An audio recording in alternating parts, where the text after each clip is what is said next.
In the shadow of towering temples and along the shimmering waters of the Nile, a boy once walked unnoticed through palace corridors, unaware that destiny had chosen him to become one of the greatest military leaders in human history. His name was Thutmose, son of a royal lineage yet born into a world of courtly intrigue and shifting power. Egypt at the dawn of the 15th century BCE was strong but fragile. Its empires stretched across lands won by earlier rulers, its borders watched closely by rivals in Asia and Nubia. Into this world stepped a child who would one day be called Thutmose III, Pharaoh, conqueror, strategist, and architect of Egypt's golden age of expansion. Thutmose was born to Pharaoh Thutmose II and a lesser queen named Izat, placing him far from the center of royal expectation. When his father died, the throne did not immediately fall into his hands alone. Instead, Pharaoh passed to Hatshepsut, the king's chief wife and Thutmose's aunt, who first ruled as regent and later took the unprecedented step of declaring herself pharaoh. She donned the royal beard and ceremonial regalia, presenting herself as a divine ruler chosen by the gods, while inscriptions praised her wisdom and monumental building projects. Young Thutmose grew in her shadow, trained in priestly rituals and military arts, waiting for the moment when he would step from obscurity into sovereignty. For nearly 2 decades, Hatshepsut's reign-shaped Egypt's politics, economy, and architecture. Trade missions journeyed to the mysterious land of Punt, returning with incense, trees, gold, and exotic animals. Obelisks rose skyward at Karnak, proclaiming divine favor. Meanwhile, Thutmose served quietly as a junior co-ruler in later years, leading minor expeditions and learning the craft of command. Behind palace walls, alliances formed, ambitions simmered, and foreign princes tested Egypt's authority in the distant provinces of Canaan and Syria. The empire that Thutmose would inherit was prosperous, but its grip on Asia was weakening. When Hatshepsut finally died, the young man who emerged was not the mild figure many might have expected. Thutmose III assumed full control of the throne and swiftly prepared to assert Egypt's dominance beyond its borders. News had reached him that a coalition of Canaanite and Syrian rulers had gathered around the fortress city of Megiddo, hoping to break free from Egyptian oversight. This rebellion threatened not just prestige, but the vital trade routes that funneled wealth and resources into the Nile Valley.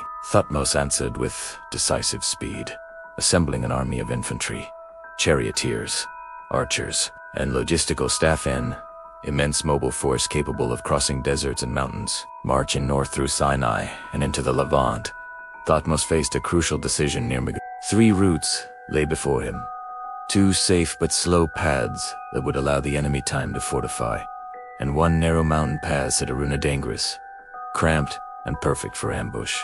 Against the advice of many generals, Thutmose chose the risky route, betting on surprise and boldness.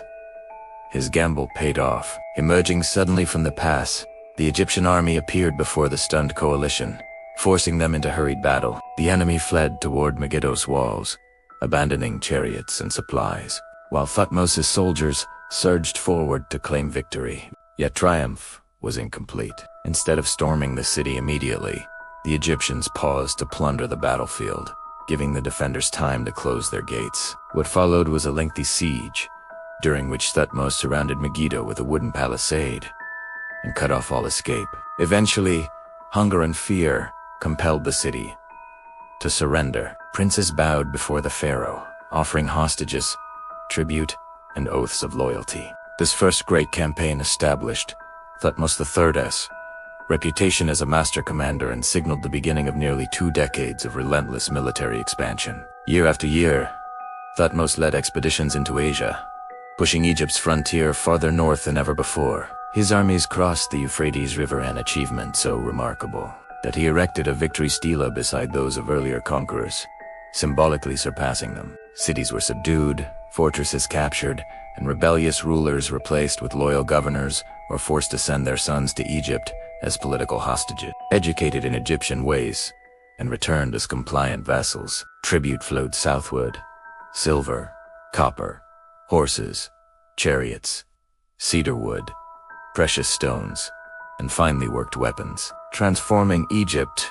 into the wealthiest power of the Eastern Mediterranean world. These campaigns were not mere raids. They were carefully planned operations supported by intelligence networks, supply depots, naval transports along the coast, and detailed record-keeping by royal scribes. In temple walls at Karnak, long lists were carved, naming conquered cities and enumerating spoils, immortalizing each victory in stone. Thutmose understood the power of memory and monument, ensuring that generations would read of his deeds and marvel at the scope of his empire. He cultivated the image of a pharaoh chosen by Amun, the great god of Thebes, who guided his chariot and granted him triumph over chaos. Despite his martial reputation, Thutmose III was also a devoted builder and administrator. He expanded the temple complex at Karnak with pylons, halls, and sacred enclosures, filling them with reliefs depicting ritual offerings and divine approval. Across Egypt and Nubia, he sponsored shrines, obelisks, and statues that reinforced royal authority and religious devotion. Officials organized taxation, grain storage, and labor projects, while craftsmen refined techniques in metalwork, glassmaking, and sculpture. Under Thutmose's rule, Egypt's bureaucracy grew more sophisticated, enabling the smooth management of territories that stretched hundreds of miles from the Nile. The pharaoh also paid close attention to the ideological foundations of his reign. After Hatshepsut's death, many of her images and names were later removed or recarved, replaced with those of earlier kings or of Thutmose himself. Whether this was personal revenge, political consolidation, or a ritual effort to restore traditional lines of succession remains debated by scholars. What is certain is that Thutmose sought to present his rule as the natural and divinely sanctioned continuation of Egypt's kingship, unbroken and eternal, linking himself to heroic ancestors and cosmic order. As the years passed, the once overlooked prince matured into a seasoned ruler whose presence inspired both loyalty and fear. Foreign courts treated Egypt with caution, aware that rebellion would bring swift retribution. Diplomatic exchanges flourished alongside military dominance, setting the stage for the later correspondence preserved in the Amarna letters of future generations. Thutmose's court became a hub of wealth and culture, where officials, priests, generals, and scribes competed for favor and recorded events that would define Egypt's historical memory. In his later reign, Thutmose increasingly delegated campaigns to trusted generals and princes, while focusing on governance and religious patronage at home. His son, Amenhotep II, was trained as an athlete and warrior, preparing to inherit an empire at its territorial peak. The transition of power was carefully managed, ensuring stability and continuity in a realm built through decades of conquest. Few pharaohs before or after would hand over such an extensive and prosperous dominion to their successor. When Thutmose III finally died after more than 50 years on the throne, Egypt mourned a ruler who had reshaped its destiny. He was laid to rest in the Valley of the Kings, his mummy prepared with rituals meant to secure eternal life among the gods. Though tomb robbers would later disturb his resting place, his name endured in inscriptions, reliefs, and chronicles that celebrated him as a peerless warrior and favored son of Amun.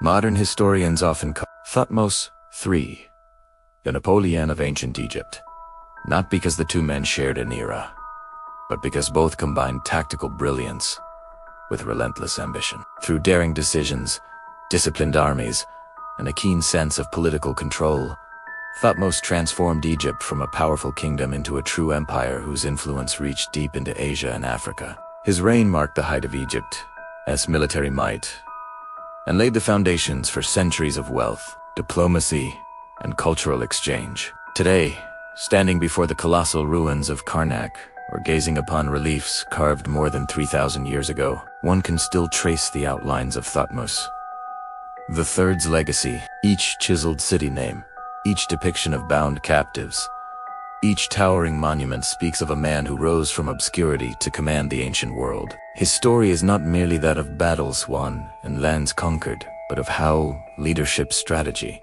and vision can alter the course of civilization, leaving echoes that endure long after the sands of time have shifted around the stones of empire.